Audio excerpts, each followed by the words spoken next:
All right. Or you hold the video on them.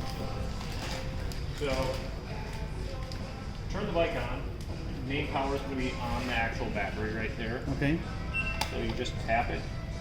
Should turn, lights up blue. This one, some of them light up green. Okay.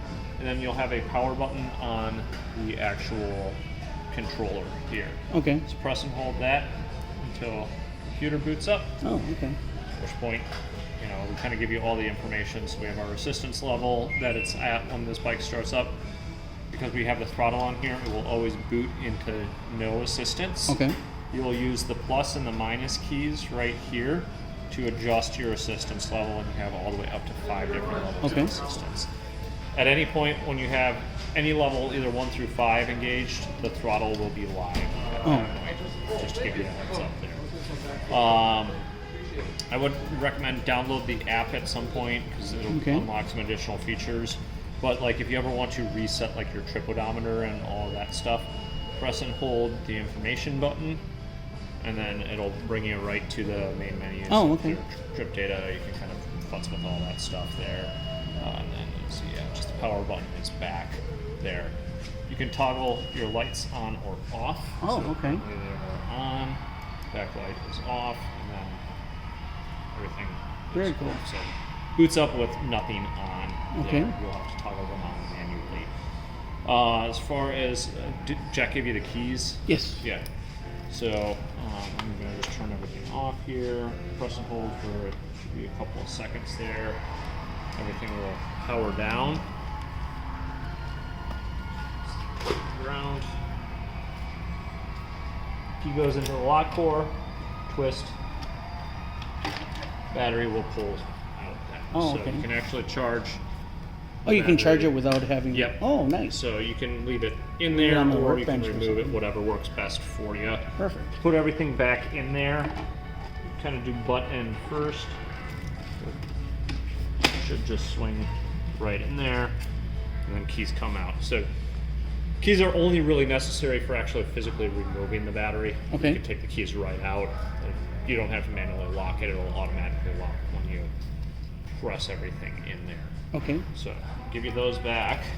As far as the charger is concerned, pretty self-explanatory.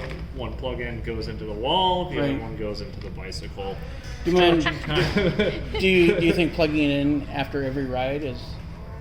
It's going to depend on how far you go and ride. Okay. As far as battery life and everything, it isn't going to necessarily affect your battery as far as like the lifespan of the battery to like do incremental charges. So let's say you go out and you only ride and you only kill 20% of the battery. Right. If you go and plug it in, that isn't going to affect like your battery life. Okay. It's a lithium-ion battery just like in your phone.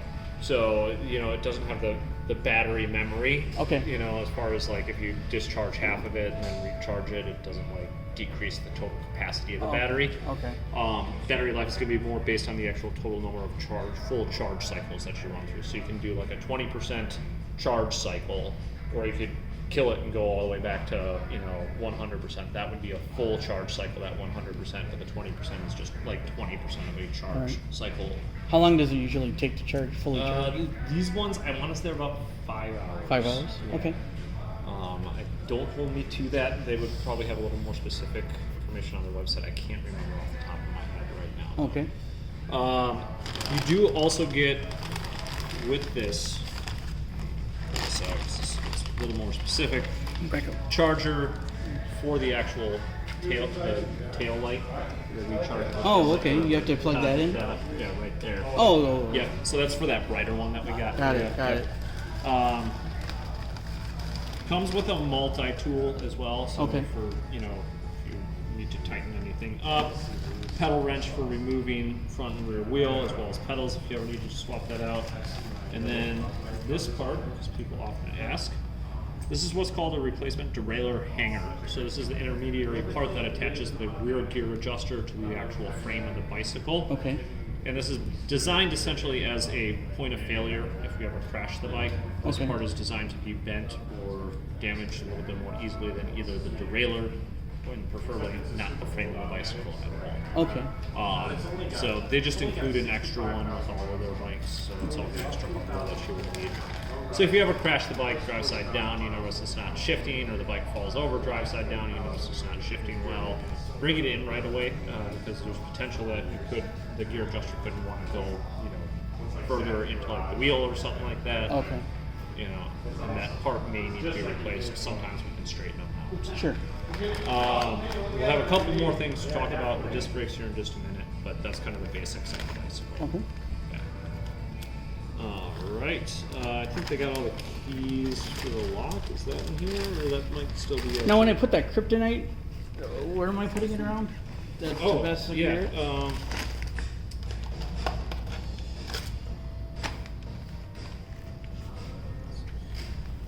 So imagine this goes through your frame, Okay. and the back wheel back here, Yep. through the spokes, and then to whatever you're attaching it to. Oh, okay.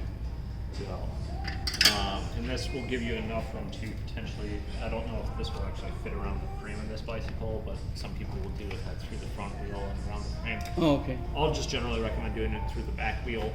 The bike is basically immobilized, so even if they are able to remove the lock from whatever it's secured to, Right. the bike's not really going anywhere very easily. Do a lot of people just take the battery with them? A lot of people do. Okay. Yeah. So they don't get those ripped off? Yeah. Well, also, these batteries are like $500 for replacement. Yeah. They would go up from there. Yeah. So I mean, if you imagine if you take someone's e-bike, no battery, one, it's not very good for. Yeah. So you basically have this instance about a 65-pound bicycle with no motor functionality. Right. And, having to go out and buy a $500 Right. replacement battery. So, yeah. And the same with the quick release seat? The seats, I'll leave that up to you. I mean, I don't think, all of mine are keyed, but if you're concerned about it, grab it. Okay. It can't hurt, Right. So. Can they rip this off? No, the computer's attached. Okay. So it's wired in. This isn't actually removable from the bracket. All right. So they would have to cut the wiring and get It's useless. Huh? it's useless at that point. So keys with the lock. Register everything with kryptonite. So when you go home, they'll want the serial number. That's going to be printed out on our little release paperwork here. Okay. And that'll gets you a little bit of possible insurance coverage on the bicycle in certain situations. More than likely, if you lose or break keys though, like I tend to do with these guys, you can order replacement keys with kryptonite, and then it's just all on the file. Okay. Yeah. So register it and then. Yeah. They'll want the key number that's on the keys, and then they'll want the serial number off of the bicycle and all that stuff. So I'm just going to put this all back in there just for safekeeping right now. Let's go take care of the paperwork then, and Okay. then we'll get the tailgate tab all